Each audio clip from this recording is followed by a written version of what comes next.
What if I told you that most Catholics misunderstand sin? Like, really misunderstand it. And I'm not just talking about people outside the church, but practicing Catholics too. I mean, I didn't even know about a lot of these things until I did research for this video. When many people think about sin, they just think, oh, it's just breaking certain rules. Others think everything serious is a mortal sin, and some may even quietly assume God is constantly disappointed in them. But according to the Catholic Church, sin is something much deeper and much more personal than most people realize. And if you get this wrong, it can change how you see God. So let's break it down and look at what the Catholic Church actually teaches about sin.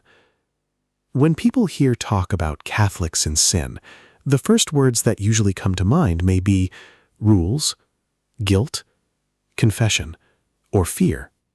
But in actual fact, the Church's teaching starts somewhere very different. It starts with love. And I know that may sound strange, but hear me out. Sin in Catholic teaching is not just doing something bad.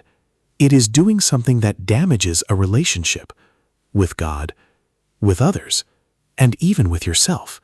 And that changes everything. So, what if sin isn't first about punishment, but about connection?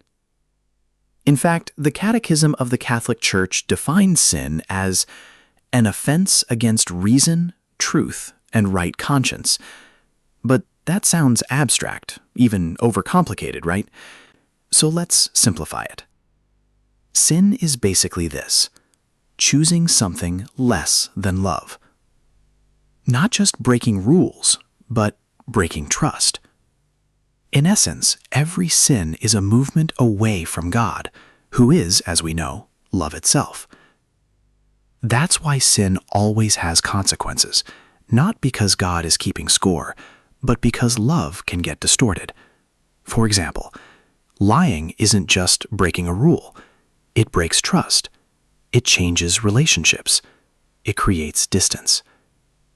So, with that in mind, let's move on to the types of sin, because as some of you may know, they're not all the same. And this is where things can get more complicated, because not all sins are treated equally. In fact, the Church makes a major distinction. First, we have venial sin. Then we have mortal sin. Venial sin is when we mess up in smaller ways. Not perfect love, but not a total rejection either. Think of it like this: small lies, impatience, selfish thoughts, minor moral failures. Essentially, venial sin weakens your relationship with God, but it doesn't destroy it. It's like damaging a friendship, not ending it. Now, it's with mortal sin that people tend to get nervous. Mortal sin is serious, but it has very specific conditions. And this is not just a random opinion or internet Catholicism. This comes directly from the Catechism of the Catholic Church. The Church teaches that three things must all be present for something to be a mortal sin. The first is grave matter, which can be thought of as serious wrongdoing. The second is full knowledge. The third is deliberate consent. In other words, you freely choose it. If one of these is missing, then technically it is not mortal sin. That distinction matters more than many people realize. And the Catechism even explains what grave matter means. Referencing the Ten Commandments, it says, "Do not murder, do not commit adultery, do not steal, do not bear false witness." And then the Catechism adds something important. The gravity of sins is more or less great. Murder is graver than theft. Catechism of the Catholic Church, paragraph 1858. The Catechism also points out that circumstances matter too. For example, violence against a parent is considered graver than violence against a stranger because of the relationship involved. Let that sink in, because a lot of anxiety comes from misunderstanding this. Mortal sin does not mean God hates you now. Instead, it's a complete turning away from God in a serious, chosen way. But here's a question almost nobody asks. How does God respond when that happens? Because sin doesn't just break the rules, it fractures something internal. You can think of it like this. If love connects us to God like a lifeline, sin is when we cut that line. Not because God moved away, but because we did. And when that happens repeatedly, something dangerous can form. Numbness, justification, spiritual distance. Again, not because anything on God's side has changed, but because our hearts did. And that is ultimately why the church takes sin so seriously. Not to scare people, but to wake them up to what it does inside us and to our relationship with God. Now consider this. If sin cuts us off, does that mean one mistake can destroy everything?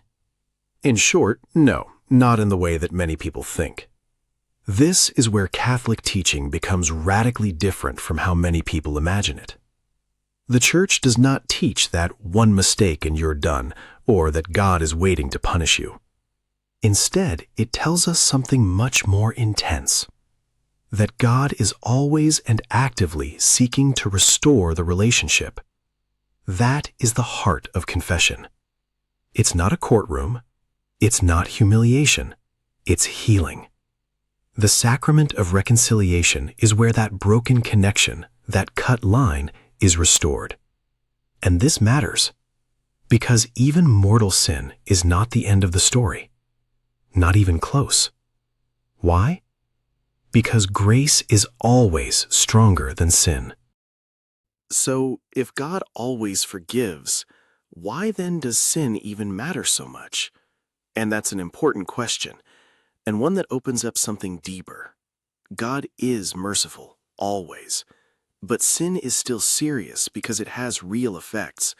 After all, it harms relationships, shapes habits, changes character, weakens freedom. At the end of the day, it's about formation, because what you repeatedly choose slowly shapes who you become.